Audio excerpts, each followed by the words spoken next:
थोड़ी सी इंटरेस्टिंग अच्छी सेंस में कम है, थोड़ी तनाव वाली सेंस में ज़्यादा है। तो इनका तीसरा प्रयास था, 21, 22, 23, 3 साल 3 अटेम्प्ट। इनकी कसम थी कि मैं 3 ही प्रयास दूंगा चाहे जो हो जाए, और इनके मन में था कि आईपीएस ही बनना है। हालांकि लिखा आईएएस ऊपर था, और अभी इनके मन में हल्की हल्की वो मतलब भावना है कि आईएएस का प्रयास करेंगे। तो जब 21 साल में एग्जाम देने के लिए निकले तो उससे कुछ दिन पहले इनके पिताजी की हत्या हो गई। तो बहुत ही मुश्किल समय रहा होगा, आप समझ सकते हैं। लेकिन उसके बावजूद प्रीलिम्स पास कर लिया और मेंस दिया। तो मेंस उस साल नहीं हो पाया, अगले साल प्रीलिम्स था, तो वो सब तनाव वनाव चल ही जाता। सेकेंड अटेम्प्ट में प्रीलिम्स में मामला अटक गया।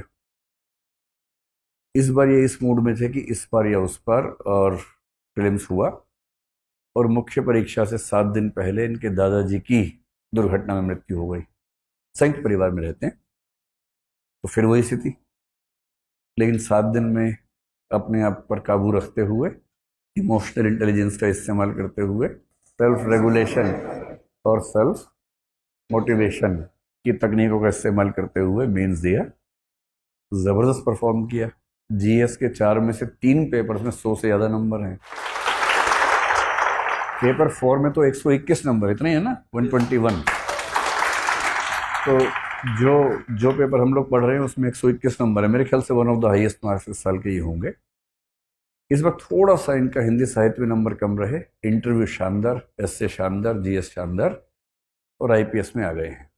और पर इन्होंने तय किया कि मैं कल जो प्रीलिम्स है वो नहीं दूंगा। थोड़ा सा 3 साल से ना बहुत होता ना कि इतनी सारी घटनाएं घटने के बाद आदमी परेशान हो जाता है। तो संघर्ष वाले मूड में है कि थोड़ा सा विराम। अभी ये जाएंगे अपनी मसूरी, फिर हैदराबाद, आईपीएस ज्वाइन करेंगे, और वहाँ से फिर छुट्टी लेके अगले साल का अटेम्प्ट देंगे। तैयारी करेंगे जम के, लेकिन अगले साल का अटेम्प्ट देंगे, और उम्मीद करते हैं कि 25 की उम्र में आईएएस बनेंगे, है ना। चलिए, तो ये बोले कि सर मैं कम से कम 1.5 घंटा बोलूँगा। मैंने क्या, उसके लिए तुम्हें अलग से बुला लेंगे भाई, आज तुम 1.5 मिनट बोलो और बच्चों को थोड़ा सा मोटिवेट करो, और ये लोग तालीम जाके आपको मोटिवेट करेंगे।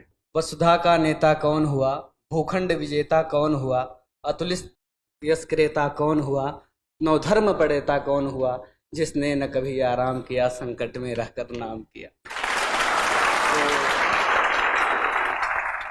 तो सबसे बड़ी परीक्षा जीवन की परीक्षा होती है।